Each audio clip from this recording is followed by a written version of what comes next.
What up, y'all? You're listening to Sports Talk with Tropp, and I'm your host, Katie Tropp.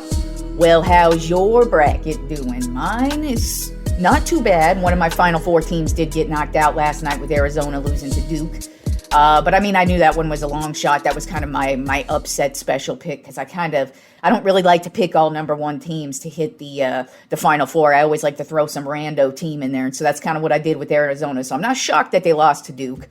I mean, the score was 193, but to keep it real, Arizona really wasn't in it, especially in that second half. But for the most part, man, Duke did what they do. And so they've moved on. And then Alabama beat the crap out of BYU. And so in the Elite Eight, Duke and Alabama will be facing off against each other. But one of my other Final Four teams did end up moving on yesterday with Florida, stomping Maryland, and Texas Tech just getting by Arkansas. So they have both moved on to the Elite Eight. And then, of course, we have some more games in the Sweet 16 tonight. And then, of course, the Elite Eight begins tomorrow and goes through the weekend. But so far, I mean, like I said, only one of my Final Four teams has been knocked out. My championship is still intact as well. My Final Four were Auburn versus Florida. So Florida's still in there. We'll see what happens with Auburn. And then Houston versus Arizona. Of course, I said Arizona got knocked out, but Houston, we'll see what happens with them. And my championship, I have Auburn versus Houston, with Houston winning it all. So it's still kind of intact. I'm not really shocked that I'm actually shocked that only one of my Final Four teams is knocked out because, there's been some times where, they get knocked out right off the bat. But not too bad with the bracket so far. But not too good either. But, when you get your Final Four mostly intact, I think that's pretty good.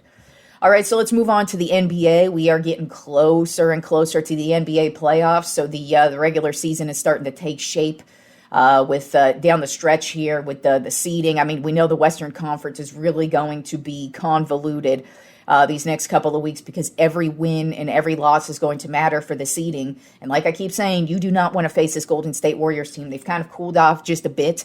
But, I mean, for the most part, this Western Conference is going to be a problem compared to the Eastern Conference. I don't think the Eastern Conference is really anybody past the Cavaliers and the Celtics. I think it's those two teams and everybody else. When it comes to the Western Conference, yes, I believe in the Thunder. They definitely are they hit the 60 win mark this week, as a matter of fact. So they are the first team to do that as well. So they're playing great. But I mean, like I said, seeds 2 through 6 or 7, it's pretty close. And like I said, each game is going to be a big deal heading down the stretch here. So let's get into what happened this week. And we had a couple of unfortunate things happen news-wise in the NBA, so I'll get to those when we get to them. But beginning with Monday, the Phoenix Suns finally won a close game, and they are a team who needs to keep getting these close wins down the stretch because they are just that team that's either barely hanging on to the play-in or just out of the play-in. So every win matters to them, and they were able to get a close win over the Milwaukee Bucks, 108-106. Devin Booker had the game winner with 1.7 seconds left on the clock. He ended up with a double-double with 19 points and 12 assists, and Durant also added in an additional 38 points himself. But the Phoenix Suns, like I said, they need all the wins they could get, especially in those type of situations, because they've been failing for the most part every time they hit the, these close margins. It kind of feels like they're on the losing end of all of them. Then on Tuesday, as I said, Oklahoma City Thunder became the first team to hit the 60-win mark, and that is when they did it on Tuesday against the Sacramento Kings, 121-105. SGA dropped 32 points, just continuing his resume builder to show everybody he is the absolute MVP, especially now that his team actually has 61 wins on the season, but they hit 60 on Tuesday night. Then with some of the unfortunate news in the NBA, it was also announced on Tuesday that Damian Lillard is going to be out indefinitely right now with a blood clot in his leg.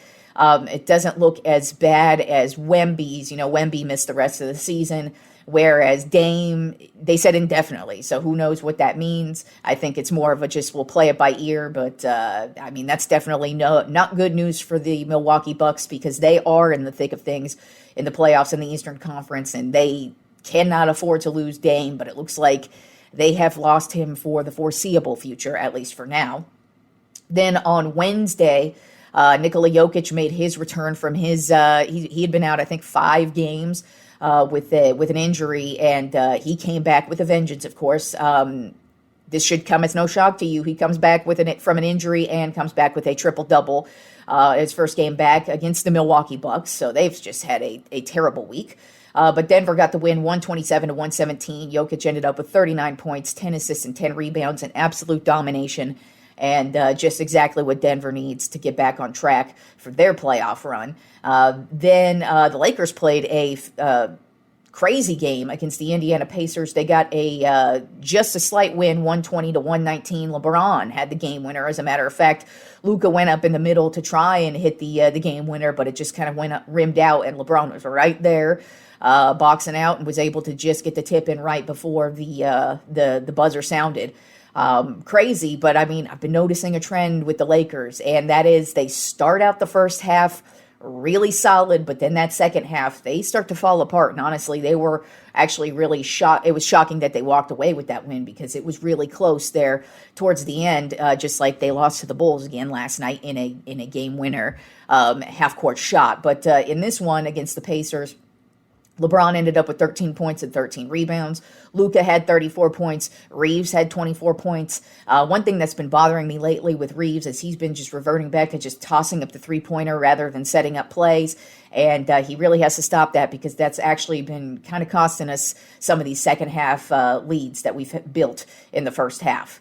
Then on Thursday, a historic game actually happened. And depending on what side you're on, you were not on the right side of history, and that would be the Washington Wizards got smashed by the Indiana Pacers 162-109. Yes, that's right. The Indiana Pacers scored 162 points, which is actually a team record for them in points.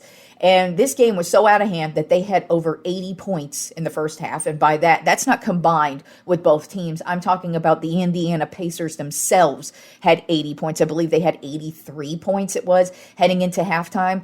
So that's how that game went. And I mean, the Wizards have been the worst team this season. And that just goes to show how terrible they are. They just got obliterated. I mean, it was so bad that the Pacers actually, instead of taking shots with, I think, like a minute left to go in the fourth quarter, they just started letting the game clock run out and taking game clock violations because it was that bad of a game for the Wizards. Like, they even were like, oh my God, if we keep scoring points, like, it's just going to be really embarrassing for this team, and it already is. So there was that.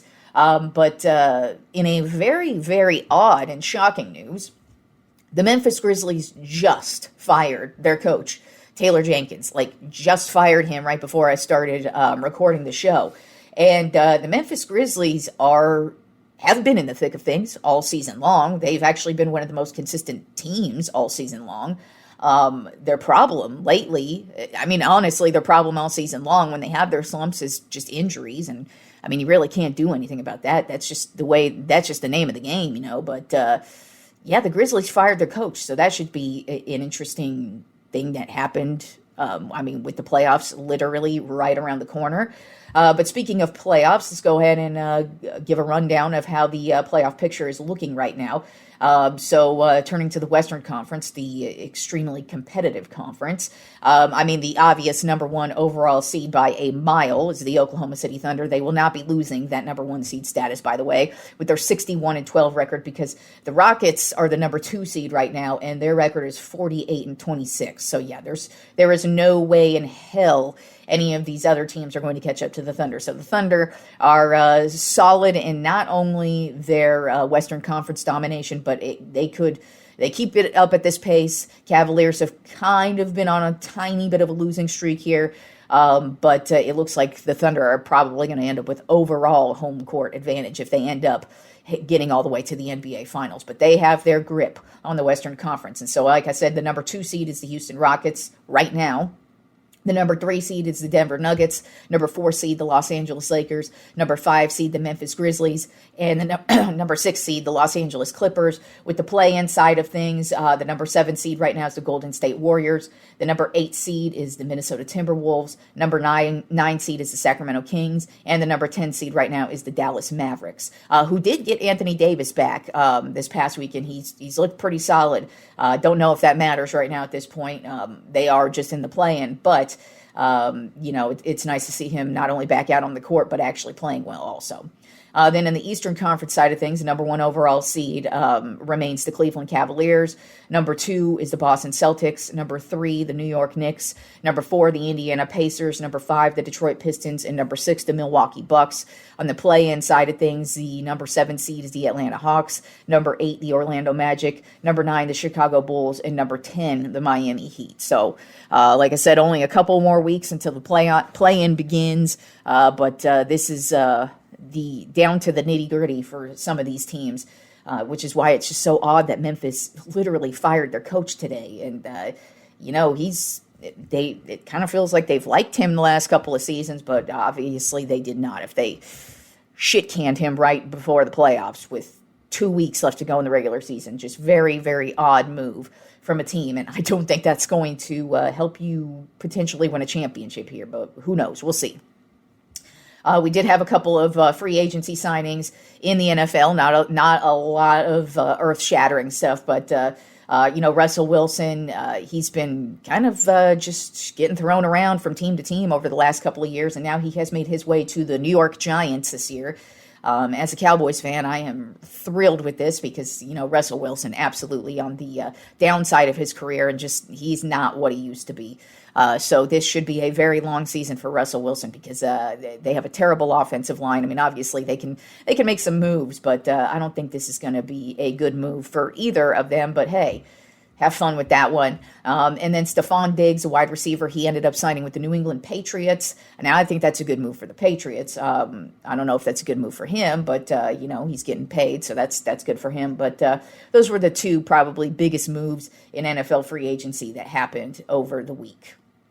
All right, so moving on to my my list this week. I've, like I said on Monday's show, talking about George Foreman, my favorite boxer of all time. Decided I was going to go ahead and do the Tropp 5 George Foreman fights of all time. Definitely difficult to whittle it down to only 5. The dude was, and watching the highlights just of some of these fights was just awesome to see, just because, what I loved about George Foreman is that he was not a passive fighter at all, at least in his beginning stages. Like in the beginning of his career when he dominated in the 70s, that dude would just, as soon as the bell rang, he would be walking right up to your ass and punching the shit out of you. Just watching him with one hand sometimes just punch you like 10 times in a row, and you're like, what the fuck is going on? It was just fun to rewatch some of his old highlights because the dude was just insane. But then and then when he came back and actually won in his 40s, like it's just crazy to watch how different he was. I mean, he's still ready to walk up and knock your ass out, but it was crazy to see how it went from him not being able to last longer than like 5 rounds to all of a sudden he's going 12 rounds, which is just crazy. But so let's just do a rundown of the Tropp 5 greatest George Foreman fights of all time. Well, and also, since we're talking about him, his career record, this is why he's one of the greatest to ever do it. 76 wins and 5 losses, and 68 of those were knockouts. That's just why he was fucking awesome. Also won gold medal in 1968. That's basically where his boxing career started, and just took off from there. He was just, once he won gold, it was like on from there, and he was coming up in the ranks, and boom, once he hit the Rumble in the Jungle, it was like pinnacle of his career. Then it kind of took a dive, and then he came back, and then it just went up from there, and then he retired and then just went on and did his own thing. But it's just cool to kind of see how his career just went up and down. He was dominant, but still he could knock a motherfucker out. I bet you he could have knocked the motherfucker out the day before he died. Just that's what kind of a boxer he was. So let's start off with number 5 on my Tropp 5 George Foreman fights versus Michael Moorer, November 5th in 1994. This was when he came back. In his 40s. He actually became the oldest heavyweight champion of all time. That's why this had to make the list.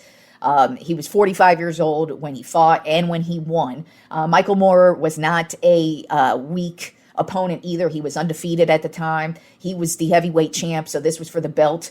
And like I said, at the beginning of George Foreman's career, he was known for just knocking a motherfucker out pretty quick within a couple of rounds. And if you got him going too far in a round, that's one of the reasons why he lost the Rumble in the Jungle, is because, he just got wore down. And it's because he went so fucking hard at the beginning of every fight. So this was completely different. He actually was pretty much getting taken to the mat by Moore for most of the fight, but then he just got this second win, and in the 10th round, he knocked his ass out. And like I said, became the oldest heavyweight champion of all time. It was it's a crazy story too, because he wasn't in the same type of shape he was, but like I said, he had hands of steel. He would just knock a motherfucker out, and that is exactly what he still did at the age of 45.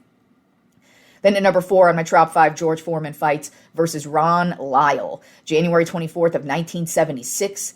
This was actually after he had lost the Rumble in the Jungle to Muhammad Ali.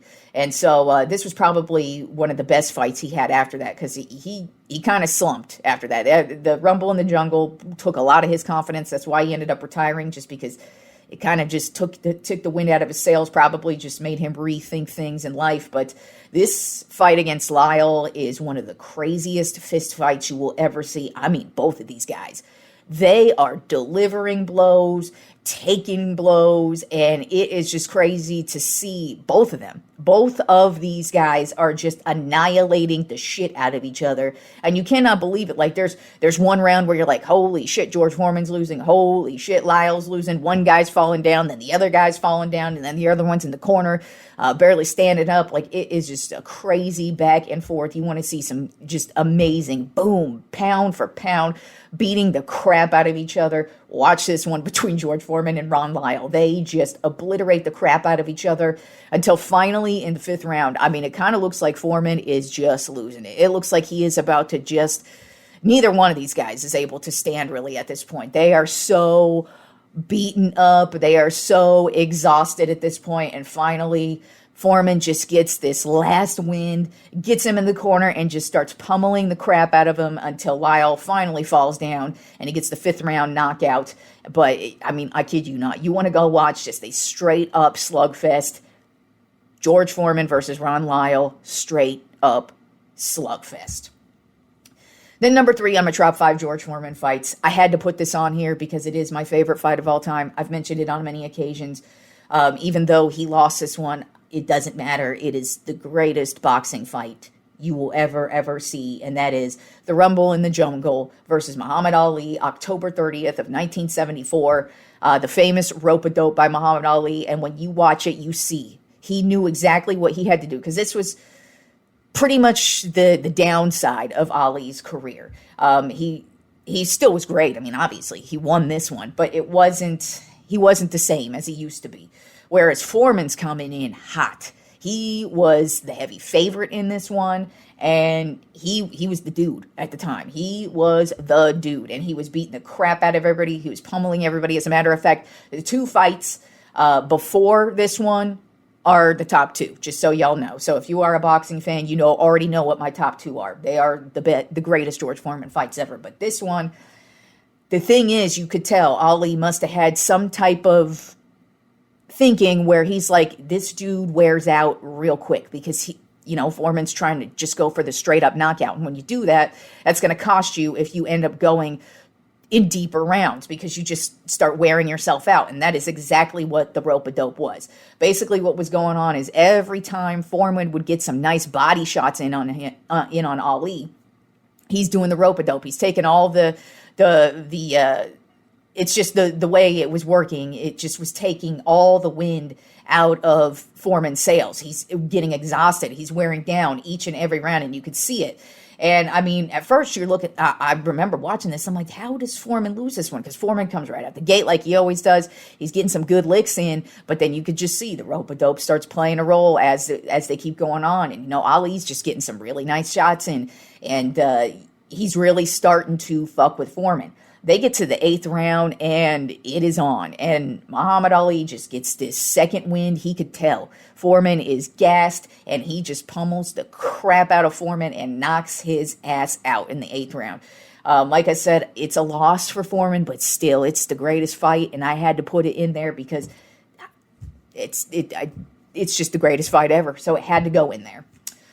Then at number 2 on my top 5, George Foreman Fights versus Ken Norton. Now, I am a Dallas Cowboys fan. We had Ken Norton's son, Ken Norton Jr., play linebacker for quite some time, especially in the glory years of the 90s when we won Super Bowl. So I already have a soft spot for Ken Norton Jr. And I always knew his dad was a boxer, a hell of a boxer, by the way, too. Probably one of the most underrated boxers. I mean, if you're a boxer fan, we all know Ken Norton, great boxer. But if you're just a casual fan, you probably don't even know his name, but he was a fantastic fighter.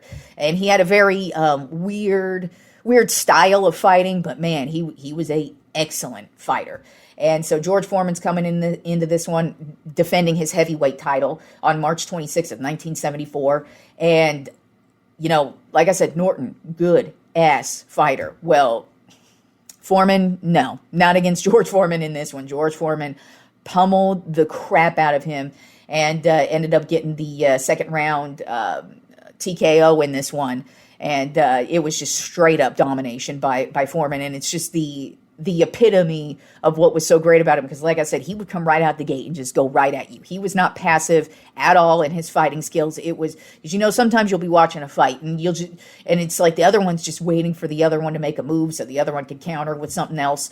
But no, now Foreman, he's walking right up, that bell dings, and he is ready to beat your ass. And it doesn't matter who you are, that's just how he always was. Boom, boom, boom. And that's how this one was. As soon as the bell rang, Ken Norton had no shot. He had no shot at all. He was delivering some really solid blows, but for the most part, Foreman dominated this one, and he ended up with the second round knockout and getting the win in that one. And that was basically right before the Rumble in the Jungle. But number 1 on the top 5 George Foreman fights of all time, it's actually, it's also another historical fight in boxing, and especially for the career of George Foreman, because this is really where he put himself on the map and let everybody know, I am George Foreman. And that is versus Joe Frazier, of course. On January 22nd of 1973, Joe Frazier was undefeated. He was one of the top boxers at this time, and Foreman's coming in as the new guy. Now, Foreman's also undefeated at this point, and he's been on the come up. Like I said, he's got his gold medal. He's knocking every motherfucker out himself. So this is Frazier's moment to just defend his title. Nah, this was George Foreman's moment, and he beat the crap out of Frazier. It wasn't even a close one. This one was all Foreman, all night.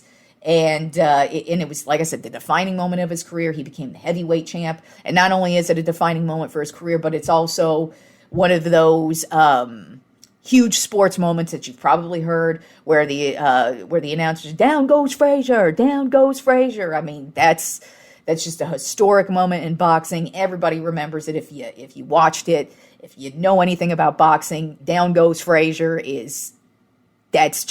you just know what it is. You know it's George Foreman knocking the greatest boxer out at the time out and becoming the heavyweight champion in the second round, by the way. So like I said, Foreman would come right out there and boom, knock your ass out. But if you took him to the 8th round like Ali did, that might be a good thing. And but as he got older, it actually was the opposite. Like I said, he knocked Michael Moorer out in the 10th round.